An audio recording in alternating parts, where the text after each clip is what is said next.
Dirree kubbaa miilaa keessatti daanyaa magaalaatti poolisii murteessituu waancaa Afrikaa Arabaa kan jalqabaa Bokuraa Karboobii. Hordoftoota keenya jalqaba irratti chaanaalii yuutuubii keenyaa saabskiraayib gochuudhaan nu faana deemsa eegalaa. Bokuraa Karboobii seera kabachiiftuudha. Akkamitti yoo jettan ammoo dirree kubbaa miilaa yoo seentu seera kubbaa eeguun taphachiifti. Murteessituu yookiin daanyaa idil addunyaa ta'uun beekamti. Dirree keessatti fiishkaa fi kaardiin meeshaalee isheen ittiin seera kabachiiftudha. Gara hawaasa ishee yookiin magaalaa keessa jiraattutti yoo deebitu ammoo hojiin ishee poolisiidha. Cancala harka ittiin hidhan qabachuun hawaasa keessa oolti. Yakkamaa yookiin shakkamaa arginaan to'achuuf jechuudha. Poolisii ta'uun koo anaaf akka hojiirra oolchuu kootii jechuun BBC Sport Afrikaatti hima. Akka daanyaa kubbaa miilaatti anatu seericha hojiirra oolcha. Lamaanuu waan barbaachisaadha. Sababni isaa karaa tokkoon hojiidha. Gama biraan ammoo hawwii koota walitti hidhatee deema waan ta'eef jetti. Dorgommii waancaa Afrikaa bara 2023 irratti dubartoota murteessummaa adda addaan ramadaman 6 keessaa daanyaa gidduu ta'uun kan ramadamte Bokuraa Karboobii qofa. Bara 2022 Saliimaa Mukaasaangaa lammii Ruwaandaa taatee dubartii jalqabaa kubbaa miilaa dhiiraa taphachiifte ta'uun seenaa hojjetteetti. Tapha Naayijeeriyaa fi Giinii Bisawoo taphatan irratti murteessitootni hundi dubartoota turan. Achirratti isheen ammoo murteessituu dirree keessaa yookiin daanyaa ta'uudhaan taphachiifteedha. Kun ammoo dubartii Afrikaa kaabaa jalqabaa kubbaa miilaa dhiirotaa taphachiifte ishee taasisa. Miira addaa qaba. Anaafis ta'e maatii koof akkasumas biyya koo fi dubartoota Afrikaa hundaaf kabajaa guddaadha jedhe. Dhugaadha, lafa hojii koo idileetti poolisiidha. Dirree keessatti ammoo daanyaadha. Garuu qe'eetti ammoo dubartiidha. Dubartii mana keessaa hojjettu haadha ijoolleetii jechuudhaan of ibsite. Ijoollee taatee kubbaa miilaa taphachuu jaallatti ture. Taphachaas turte. Garuu gareen kubbaa miilaa dubartootaa gurmaa'e waan hin jirreef dhaaba. Kanarraa ka'uun gara daanyaa yookiin murteessummaatti gorra. As keessas carraa hedduun jiraachuu isaa hubachuudhaan.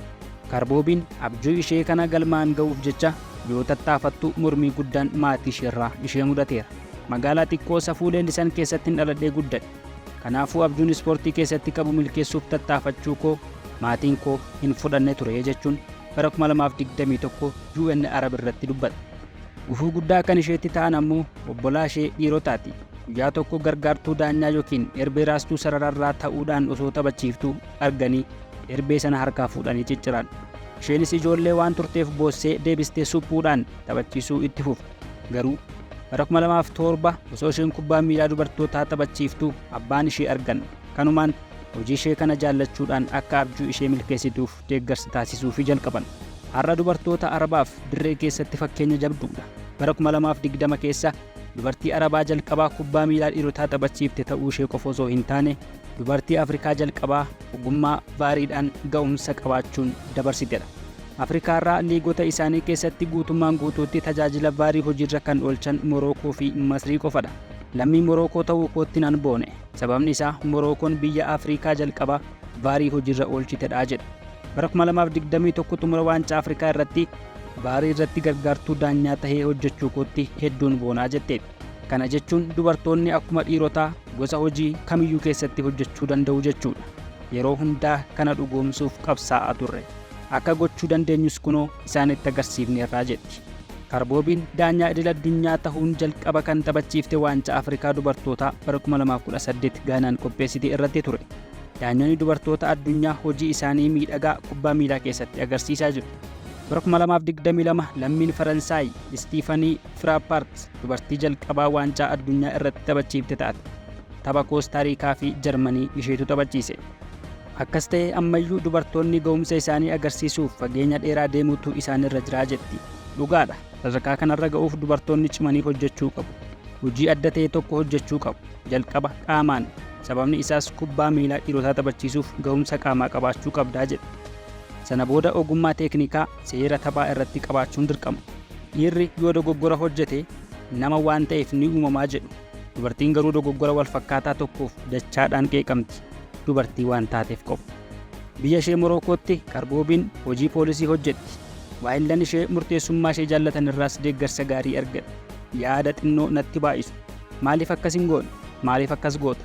Maaliif rukuttaa peenaalitii kennuuf afuufta? Meenuu ibsi. Maalumaaf kaardii diimaa sana kennite naan jedhu. Garuu immoo yeroo hundaa na jajjabeessu. Anis gargaarsa isaaniif nan galateeffadhaa jedha. Hojiin lamaanuu wal deeggaruu jettee amanti. Daanyaa ta'uun koo ga'umsa qaamaa akkan qabaadhu waan na taasiseef poolisummaa keessatti na gargaareera. Poolisii ta'uun koo ammoo dirree keessatti dubartii cimtuu sodaa hin qabne akkan ta'u na gargaareera jetti. Haati mucaa durbaa tokko qabdu kun guyyaa tokko waancaa addunyaa dhiirotaa irratti taphachiisuuf hawwii qabdi. Waancaa addunyaa dubartootaa darbe irrattis hirmaatteetti. Hojii isheen dirree kubbaa miilaa dhiirotaan guute keessatti agarsiifte dubartoota Arabaa hedduuf kaka'umsa kan uume ta'a. Wanti nama daangessu tokkollee akka hin jirres ni barsiisa jettee amanti. Dubartoonni fedha akkasii qabdan jabaattanii akka hojjettan isiniifan dhaamaa jetti murteessituun kun. Kutannoo qabaannaan, ogummaa horachuu fi muuxannoo gabbifachuuf tattaafannaan wanti hunduu ni danda'ama. Eeyyee ni danda'ama.